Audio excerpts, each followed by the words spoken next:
Jangan lupa subscribe di YouTube channel Metro TV News dan juga nyalakan notifikasinya.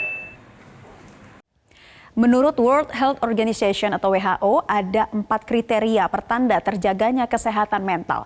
Yang pertama, dapat mengatasi berbagai stres dan masalah kehidupan. Yang kedua, mampu bekerja secara produktif. Yang ketiga, bisa menggali potensi diri. Dan yang keempat, berkontribusi terhadap masyarakat sekitar. Kondisi lain yang menandakan kesehatan mental Anda terjaga antara lain rasa optimis, percaya diri saat bertemu orang baru, tidak menyalahkan diri sendiri dan merasa bangga akan sesuatu yang dimiliki. WHO mendeskripsikan kesehatan sebagai suatu kesatuan yang mencakupi fisik, mental, dan kesejahteraan. Alasan pentingnya kesehatan mental adalah bisa menurunkan resiko gangguan kecemasan, menjaga suasana hati tetap ceria, meningkatkan kesejahteraan, dan mencegah datangnya penyakit.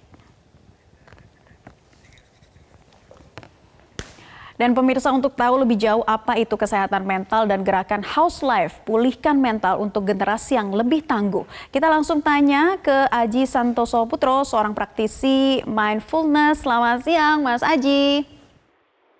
Siang, Mbak. Iya, Mas Aji, pertama-tama kita ingin mengetahui dulu nih, seperti apa sih ciri-ciri orang yang mengalami gangguan mental sehingga kita bisa mendeteksinya?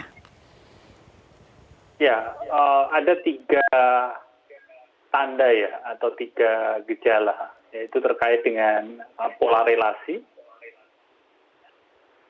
Kalau relasi kita dengan orang terdekat itu bermasalah gitu, atau mungkin kita dikit-dikit emosi, dikit-dikit marah, dikit-dikit ngegas gitu dengan orang-orang terdekat atau dengan hubungan dengan orang itu menjadi tidak baik, itu menjadi salah satu tanda bahwa kita perlu merawat kesehatan mental kita. Dan yang kedua adalah terkait dengan kerja ya, atau bagaimana kita bisa produktif dalam bekerja. Kalau kita jadi cenderung suka malas, ya, tidak produktif, ya, tidak bisa berfungsi secara baik dalam pekerjaan, nah itu bisa juga jadi tanda bahwa kita perlu merawat kesehatan mental kita. Dan yang ketiga terkait dengan pola istirahat ya. Kalau kita tidurnya jadi tidak nyenyak, ya, atau jam tidur kita, jam istirahat kita tidak bisa kita lakukan dengan efektif dan efisien dengan baik, maka itu pun juga bisa jadi tanda kita perlu merawat kesehatan mental kita. Oke, Ya, nah Mas itu, Aji, Mbak Naila. terkait faktornya nih, sebenarnya faktor-faktor apa saja sih yang menyebabkan seseorang bisa mengalami gangguan mental? Ya, saya bukan psikolog, bukan psikiater ya, tapi saya adalah orang yang peduli terkait kesehatan mental. Saya praktisi mindfulness, dan sebatas yang saya tahu, ada faktor genetik atau faktor turunan, ya, faktor dari keluarga, itu akan berpengaruh terhadap kondisi mental kita. Dan yang kedua adalah terkait dengan faktor gaya hidup dan faktor lingkungan. Ya, bagaimana kita menjalani hidup sehari-hari, itu juga akan memengaruhi kondisi mental kita. Itu Mbak Naila. Oke, nah terkait faktor lingkungan nih Mas Aji, bagaimana nih kita bisa memiliki mental awareness atau bagaimana kita bisa membantu atau paling tidak memberatkan masalah orang yang mengalami gangguan mental begitu. Apa yang seharusnya kita lakukan jika kita mengetahui ada di lingkungan atau di keluarga kita yang mengalami gangguan mental?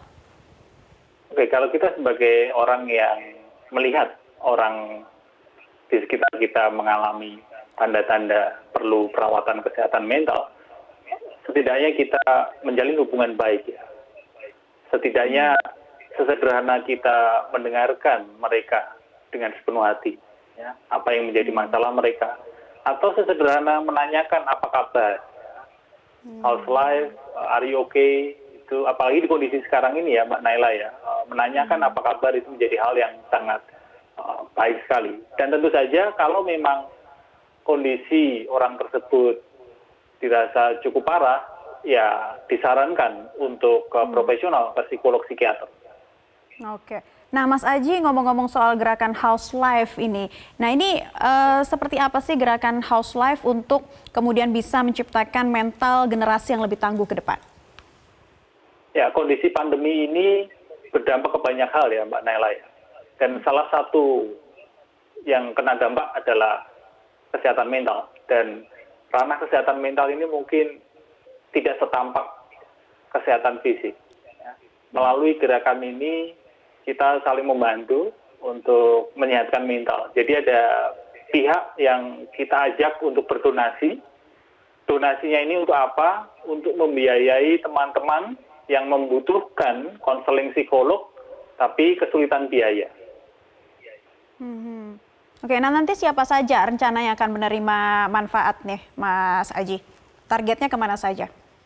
Ya, jadi buat yang merasa membutuhkan konseling psikolog tapi kesulitan biaya, silahkan bisa langsung mengunjungi websitenya, ya, website gerakan ini, sehingga teman-teman bisa mendaftar di situ.